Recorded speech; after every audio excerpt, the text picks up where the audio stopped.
တဆိုးကကမ်းလှမ်းထားတယ်ငင်းညိုင်းနဲ့ပတ်သက်ပြီးတော့တိုင်းရင်းသားလက်နက်ကိုင်ဖွဲ့စည်းတယ်တိုင်းရင်းသားလက်နက်ကိုင်ဘယ်ဖွဲ့စည်းမှုဆိုအာဂျိုနီကတက်ချက်မှမထားဘူးငင်းညိုင်းတွေလာပြီးဆွေးနွေးဖို့ကျွန်တော်ဖိတ်ခေါ်ပါတရားထပ်ပြီးတော့ကျွန်တော်ပြောရအောင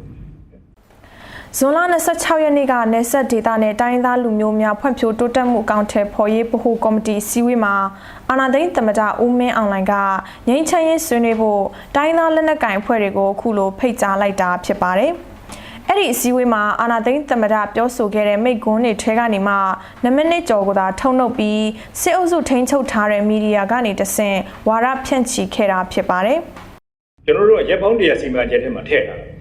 ာရမောင်းတရားပြောမှာကျွန်တော်အကောင့်ထဲပေါ်လို့ပြောထားတယ်။တို့ဆိုလည်းပဲလားတချို့ကြောင့်လည်းဒါဟိုလားဂျိုနီကန်နဲ့ချက်မရှိဘူးဆိုပြီးရက်တရားလို့ပြောထားတယ်ဆိုပြီးပြောကြတယ်။ရက်တရားပြောမှာဒါလုပ်တဲ့အတွက်ကြောင့်ဒါလည်း precondition လို့ယူဆစကားကိုပုတ်ချက်ချဖို့ဒါကပ်ပြီးတော့လုပ်တော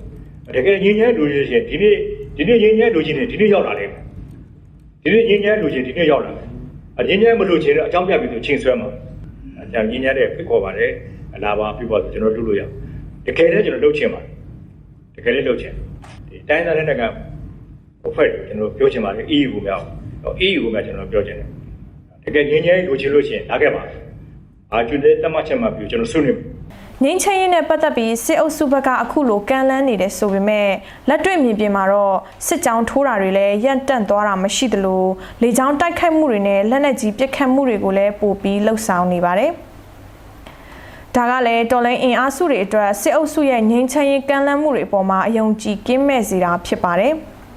စစ်အုပ်စုနဲ့အပြစ်ခတ်ရက်စဲရေးလက်မှတ်ရေးထိုးထားတဲ့ဒီမိုကရေစီအကျိုးပြုကရင်တပ်မတော် DKBA ရဲ့စစ်ဦးစီးအရာရှိချုပ်ငင်းချင်းရေးနဲ့ပတ်သက်ပြီးမှတ်ချက်ပေးထားတဲ့ရုပ်သံဖိုင်တစ်ခုလူမှုကွန်ရက်စာမျက်နှာပေါ်မှာထွက်ပေါ်ခဲ့ပါသေးတယ်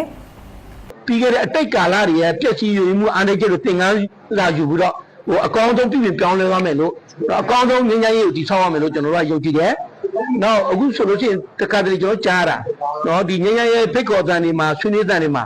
နော်စကလုံးတွေပြောင်းလဲတာရှိတယ်ပေါ့နော်အကန့်အသတ်မရှိဘဲနဲ့ငင်းငင်းရေ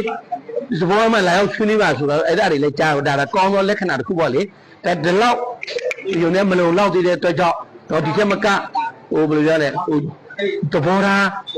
းကြီးဖို့နော်တစ်ဖက်လူကလည်းကိုယ်တစ်ဖက်သားသမီးလို့သဘောထားပြီးတော့အတိမ်ဆောင်ဖြစ်တော့မှားရတော့မှပြန်တက်မှပြီးတော့မလဲမဆောင်မွေးသောအနာဂတ်မှာနော်ကောင်းတဲ့ငြိမ်းချမ်းရေးကိုအကောင့်ထဲပေါ်သွားပြီးမလို့ကျွန်တော်တို့ကယုံကြည်မျှော်လင့်တယ်ပေါ့ဗျာအဲ့တော့အများကြီးမျှော်လင့်တယ်ပေါ့ဗျာနော်အများကြီးဘာကြောင့်အစိုးရလေးအစ်မမျှော်လင့်တယ်ဆိုတော့ဒီကျွန်တော်တို့အစိုးရကသူလွတ်လပ်ရေးရတဲ့နောက်ပိုင်းမှာနော်တိုင်းပြည်ကတစ်ဆင့်နော်ဘယ်လောက်ထိတိုးတက်လဲဘယ်လောက်ထိရင်းရံဟောလဲဘယ်လောက်ထိယူရင်းပြည့်စုံလဲဆိုတာဒီတိုင်းပြည်အုပ်ချုပ်တဲ့သူတွေကပိုသိတယ်ပေါ့နော်ဒါကြောင့်အဲ့ဒါကိုနော်အကောင်းဆုံးအမှားအမှန်တွေကိုသင်ခန်းစာယူပြီးတော့နော်ဒီအချိန်မှာပေါ်ပေါက်လာတဲ့အစိုးရကသူအကောင်းဆုံးလုပ်မယ်လို့ကျွန်တော်တို့အနေနဲ့မျှော်လင့်တယ်ပေါ့တော်လိုင်းအင်အားစုတွေဘက်ကလည်းငြိမ်းချမ်းရေးဆွေးနွေးဖို့နဲ့ပတ်သက်ပြီးတောင်းဆိုမှုတွေရှိနေပါတယ်တော်လိုင်းရေးအစုအဖွဲ့တွေရဲ့ငြိမ်းချမ်းရေးနဲ့ပတ်သက်ပြီးတောင်းဆိုမှုတွေကိုစစ်အုပ်စုဘက်ကအပြေအဝလိုက်လျောပေးနိုင်မဲ့အခြေအနေမရှိဘူးဆိုတဲ့သုံးသပ်မှုတွေလည်းရှိနေပါတယ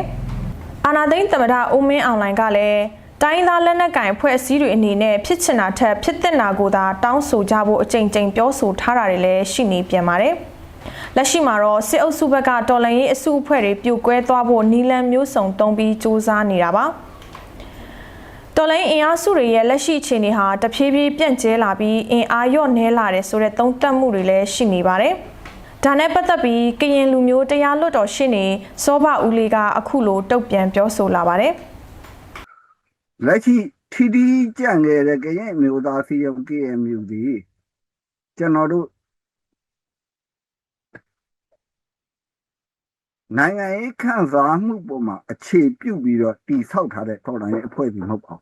။ခိုင်မာတဲ့မူဝါဒတစ်ခုပေါ်မှာအခြေပြုပြီးတည်ဆောက်ထားတဲ့တော်လှန်ရေးအဖွဲ့အစည်းဖြစ်တဲ့အတွက်ကြောင့်အနည်းငယ်တုတ်ဆန်းသွားတာမျိုးရှိကောင်းရှိပါလိမ့်မယ်သို့တော့တော်လှန်ရေးအဖွဲ့အစည်းပြုတ်ပြတ်သွားတာမျိုးလုံးဝမရှိနိုင်ပါဘူး KNU ကိုအခြေပြုပြီးတော့ကြံတဲ့ ကျောင်းသားဒီမိုကရက်တစ်တပ်ဦး DKBA KLPC အခုနောက်ဆုံး PDF ဖွဲ့စည်းတွေအားလုံးကဒါကစုပေါင်းကောင်းအောင်မှုနဲ့တွားနေတဲ့အခြေအနေမှာဒီမြန်မာຫນွေဦးတော်လာရင်နောက်ပိုင်းကာလမှာတော့စစ်ရေးရဲ့အခြေအနေရတိုးသာဆုတ်တာအနေထားမျိုးတွေရှိကောင်းရှိပါလိမ့်မယ်စစ်ရေးအခြေရောနေသွားတဲ့ကာလမျိုးတွေကိုတွေ့ကောင်းတွေ့ရပါလိမ့်မယ်သို့တော့ဒီတော်လိုင်းရေးအင်အားစုကြီးတစ်ခုလုံးလုံးဝအုပ်တုံပြိုကွဲသွားတဲ့အခြေအနေမျိုးကတော့လက်ရှိစစ်အုပ်စုအနေနဲ့စိတ်ကူးတော့ရင်လို့မရဘူးလို့ကျွန်တော်ကတော့ဒီလိုပဲသုံးသပ်ပြစေလက်ရှိဖြစ်ပွားနေတဲ့ပြည်တွင်းစစ်ပွဲတွေကြောင့်ပြည်သူလူထုအနေနဲ့ဆိုးရွားတဲ့အကြက်တွဲတွေကိုခါးသီးစွာရင်ဆိုင်နေရပါတယ်ငြိမ်းချမ်းရေးဆွေးနွေးမှုတွေသာမစတင်နိုင်ခဲ့ပဲပြည်တွင်းစစ်သာဆက်လက်ကြီးထွားလာခဲ့ရင်တော့